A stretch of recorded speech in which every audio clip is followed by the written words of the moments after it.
Halo, selamat pagi adik-adik tingkat semuanya. Semoga dalam keadaan sehat. Pada kesempatan yang berbahagia ini, saya ucapkan selamat Hari Kemerdekaan Republik Indonesia 17 Agustus 2021 ya. Tapi ini udah tanggal 18.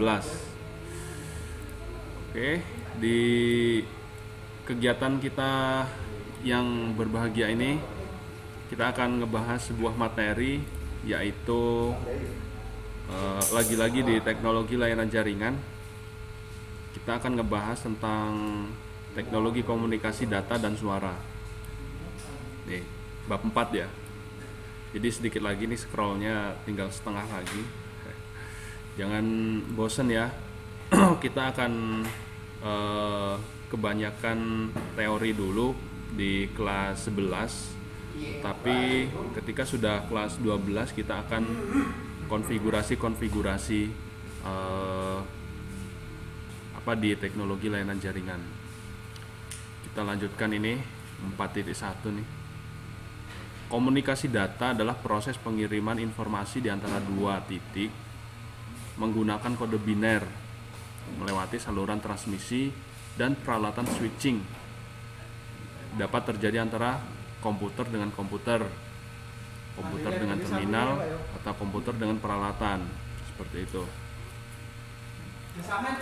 Bisa saya contohkan, ini adalah sebuah komputer A dan komputer B, dan ini bisa saling berkomunikasi ya.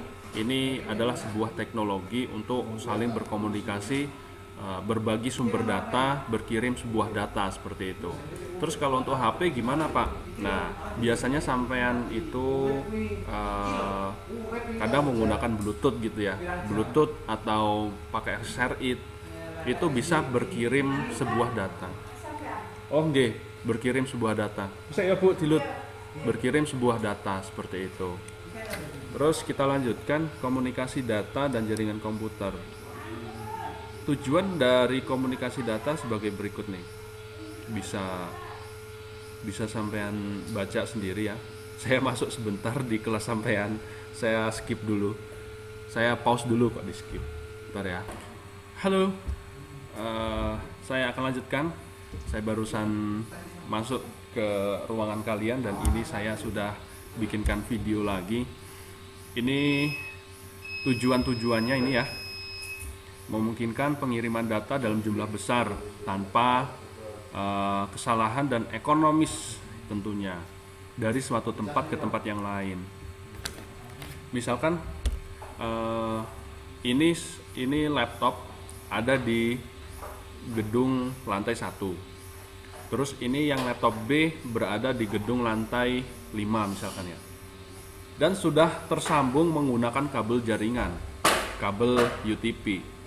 Jadi sampean itu tidak perlu menggunakan flash disk, itu sudah bisa berkirim file dalam jumlah besar pun bisa. Itu contohnya ya. Memungkinkan penggunaan sistem komputer dan peralatan pendukung dari jarak jauh, remote computer use. Nah, ini bisa. Jadi ini komputer kalian berada di kantor, misalkan kantor sampean itu ada di Datarajan. Terus rumah sampean itu misalkan ada di mana? Di Ngarip misalkan ya. Nah, itu bisa sampean remote komputer yang ada di Datarajan menggunakan sebuah jaringan ya, dengan aturan-aturan yang harus kita penuhi seperti itu. Jadi sampean nggak perlu ke kantor Datarajan, sampean bisa remote komputer yang ada di Datarajan dengan sampean ada di Ngarip. Nah, itu contoh. Terus memungkinkan penggunaan komputer secara terpusat maupun secara tersebar, sehingga mendukung manajemen dalam hal kontrol, baik desentralisasi ataupun sentral. Jadi penggunaan komputer secara terpusat itu contohnya sampean itu ada sebuah komputer misalkan 10 ya. ada 10. Terus data sampean itu sampean letakkan di sebuah komputer A. Jadi data sampean itu terpusat. Jadi lebih terkontrol, datanya itu ada di sini.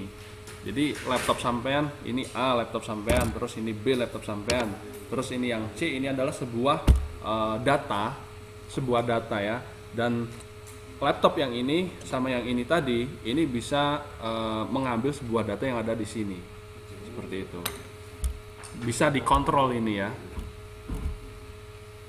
Mempermudah kemungkinan pengelolaan dan pengaturan data yang ada dalam berbagai macam sistem komputer. Ya, karena sudah terpusat itu tadi ya. Mengurangi waktu untuk pengelolaan data. Ya, sangat mengurangi waktu. Yang penting data yang akan dimasukkan ke sebuah server data bank ya, bank data bukan bank duit ya. Itu harus memang benar-benar itu data yang memang bisa di-share ke orang, bisa di-share ke teman-teman sampean seperti itu. Data-data yang krusial jangan sampai dimasukkan atau di-share seperti itu.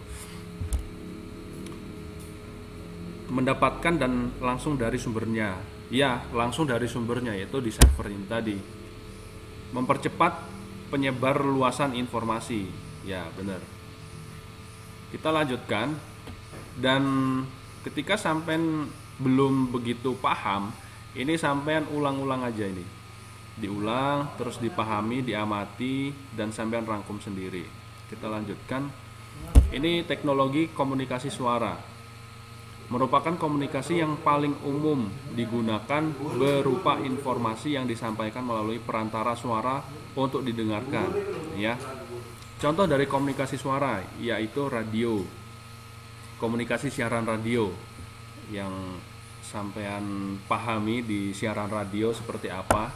Jadi silahkan di di handphone kalian itu kan ada sebuah radio. Jadi itu dihidupkan. Jadi ada orang yang berkirim suara kepada si radio tersebut dengan frekuensi yang kalian tuju atau radio broadcasting seperti itu. Informasi dipancarkan ke segala arah dan siapapun diperbolehkan menerima informasi tersebut. Dan informasi yang dikirimkan bersifat umum. Contoh radio RRI ya. Komunikasi radio amatir ini dipancarkan ke segala arah tetapi jumlah pengirim dan penerima terbatas. Contohnya ini beroperasi, informasinya bersifat pribadi nih ya. Ini contohnya Orari. Apa itu Orari? Silakan browsing sendiri, jangan manja ya. Terus komunikasi radio dua arah. Komunikasi radio dua arah ini contohnya HandyTalk HT ya. Jadi sampean itu ketika lihat di YouTube atau di televisi itu ada bapak polisi yang ada biasanya diletakkan di sini ya. Nah itu ada seperti handphone dan ada antena kisaran segini ya. Itu HT namanya, HandyTalkie. Komunikasi radio antar penduduk. Nah ini Citizen Band, hubungan komunikasi bersifat pribadi. Ini contohnya ini Rapi, intercommunication. Ya, cari aja sendiri contohnya. Kita lanjutkan. Komunikasi radio panggil, paging system, memanggil penerima yang merupakan pelanggan dari pengirim. Jarak jangkauan terbatas, contohnya pager F.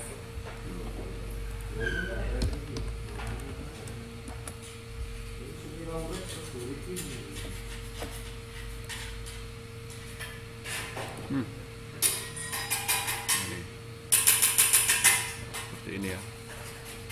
Bisa kalian cari sendiri contohnya. Kok ini dibelanja? Gambar dong.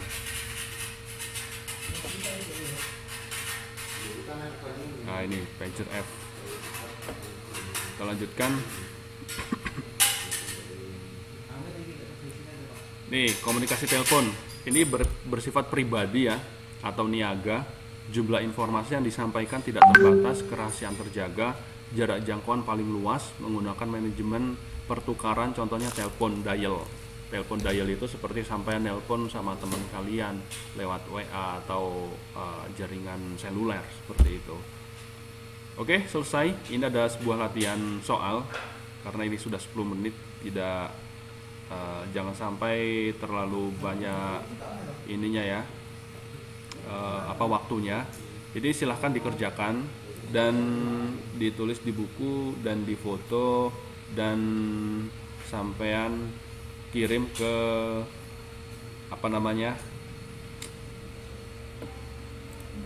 ketika sampean absen.